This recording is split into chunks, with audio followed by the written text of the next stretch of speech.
If you are here listening to something like this, there is a strong chance that you care about growing, about improving your English, and about becoming a better version of yourself. And if that sounds like you, then take a brief moment to support this kind of message in whatever way you can, because even a small action helps ideas like this reach people who truly need them. Today, we are going to speak honestly about failure, not as a motivational quote you scroll past, but as a real experience that can feel heavy, uncomfortable, and even painful. Because when you are the one who has just failed, nothing about it feels inspiring. It feels like pressure in your chest, like silence in your mind, like doubt slowly getting louder. Maybe you failed an exam. Maybe a job interview did not go your way. Maybe a relationship ended. Maybe your business idea did not work. Or maybe you tried to speak English and suddenly your words disappeared. You got stuck. You made mistakes. You felt exposed. And in that moment, it did not feel like learning at all. It felt like evidence evidence that you are not good enough, that you are not capable, that you will never truly change. And that is where failure becomes dangerous, not because of what happened, but because of the meaning you give to it. The truth is, failure hurts twice, once because of the event itself, and again because of the story your mind creates afterward. So let us look at this carefully. Failure by itself is just something that happened, a result that did not match your expectation. But the mind often turns it into something much bigger. Instead of saying, I tried something and it did not work this time, the mind jumps to, I tried, it failed, so I am a failure. That small shift from event to identity is where the real damage begins. Because when failure becomes who you are instead of what happened, every mistake starts to feel like a judgment on your entire worth. And naturally, you begin to fear trying again. You hesitate, you hold back, you avoid situations where you might fail, not because you do not want to grow, but because you do not want to feel that pain again. But why does the mind do this? Why does it turn one moment into a permanent label? A big part of it comes from what many people experienced while growing up. In many environments, mistakes were not treated as part of learning, they were treated as something wrong, something to be ashamed of. In school, mistakes were marked in red.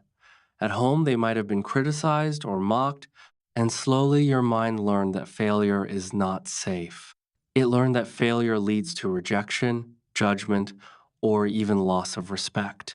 So, over time, your system begins to protect you by avoiding situations where failure could happen. It is not weakness, it is conditioning. Another reason is comparison.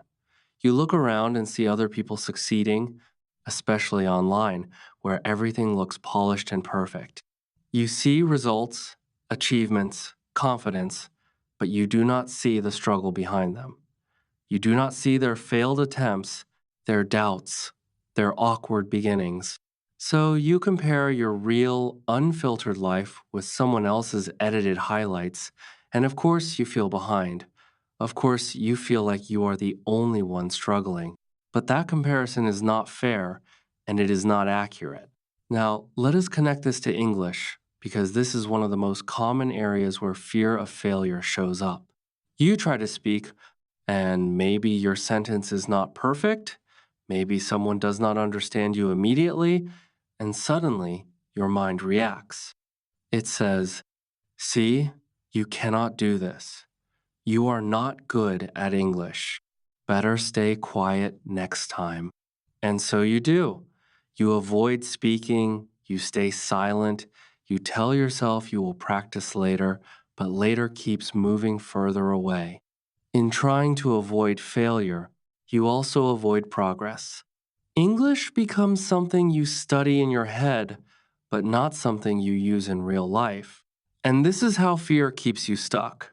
But what if we begin to look at failure differently? Not as a final answer, but as information, because that is what it really is. When something does not work, It tells you something useful if you are willing to listen. If you apply for something and it does not work out, there is information there. Maybe your preparation needs improvement. Maybe your approach needs adjustment. Maybe it simply was not the right opportunity. If you try to speak English and feel stuck, that also gives information. Maybe the topic was too advanced. Maybe you need more listening practice. Maybe your fear blocked your flow. When you shift from judging yourself to observing the situation, you move from self criticism to curiosity, and that shift changes everything. Instead of attacking yourself, you start learning from the experience, and that is where growth begins. Now, let us go deeper because understanding failure intellectually is one thing, but dealing with it emotionally in real life is something else. When failure happens, your mind often reacts quickly and intensely, creating a story that feels true in the moment. So, the first step is to slow that process down. When you feel that wave of negative thoughts, pause for a moment and give yourself space. You can literally tell yourself to stop and breathe. Take a few slow breaths, letting your body calm down, because when your body is tense, your thinking becomes more extreme. Then describe what actually happened in simple, neutral terms. Say to yourself, I did this, I expected this result, and I got a different result. That is the reality. Everything else your mind adds is interpretation, not fact. The next step is to separate what happened from who you are. You can remind yourself, I failed this time, but that does not mean I am a failure. It may sound simple, but repeating this idea can slowly change the way you relate to mistakes. Sometimes it helps to imagine someone you care about. If they were in your situation, would you call them a failure? Would you tell them they are not capable? Probably not. You would encourage them, support them, and remind them that one moment does not define them. You deserve to treat yourself with that same level of understanding. After that, you can begin asking better questions. Instead of asking questions that attack you, like, why am I like this? Or, why do I always fail? You can ask questions that help you grow. Ask yourself, what exactly did not work here? What part of this was under my control? What can I do differently next time? These questions turn failure into a tool instead of a burden. For example, if you struggle to speak English in a conversation, you might realize that the topic was too difficult or that you were trying to be perfect instead of just communicating. From that insight, you can adjust your approach. Maybe next time you choose simpler topics or you focus on expressing your ideas without worrying too much about mistakes. Another important step is to keep moving, even if it is in a small way. One of the biggest dangers of failure is that it can make you stop completely. You fail once, and then you disappear from the process. You stop practicing, you stop trying, and slowly your progress fades. Instead of stopping everything, try to maintain some connection with your goal. If speaking feels too difficult after a bad experience, you can still listen, read, or practice quietly. The key is not to break the chain completely. Small actions after failure build resilience, and resilience is what allows you to continue even when things are not easy. And resilience is not something you are born with, it is something you develop by going through difficult moments and choosing to continue anyway. Another helpful perspective is to see failure as a filter, not just a problem. Sometimes, what feels like a setback is actually redirecting you towards something better. There are moments in life where something does not work out, and later you realize how it saved you from going in the wrong direction. Of course, in the moment, you cannot always see this clearly, but keeping this possibility in mind can help you stay open instead of shutting down completely. Now, if we come back to English again, the truth becomes very clear. If you want to improve your English, you must accept that you will make mistakes. You will mispronounce words. You will forget vocabulary. You will create sentences that sound strange. And sometimes people may not understand you immediately. This is not a sign that you cannot learn. It is a sign that you are learning. There is no path where you stay silent and suddenly become fluent. The only path is through practice, and practice includes mistakes. You cannot become better at speaking without first speaking imperfectly. That stage is not something to avoid, it is something to go through. And the more you accept that, the less power failure will have over you. Instead of seeing each mistake as proof that you should stop, you can begin to see it as a step forward. Every incorrect sentence brings you closer to a correct one. Every awkward conversation builds your confidence little by little. So now think about one failure from your past, not the most painful one, just one that you can look at calmly. Ask yourself what you learned from it.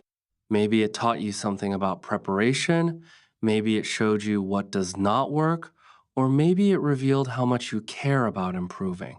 When you find meaning in failure, it stops being wasted experience and becomes something useful.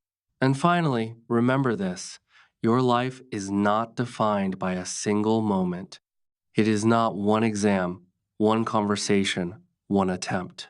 It is a long journey filled with many experiences, many efforts, many successes, and many failures. Failure is not the end, it is just one part of the process. As long as you are still here, still trying, still willing to learn, nothing is truly over. The real question is not whether you will fail, because you will at some point.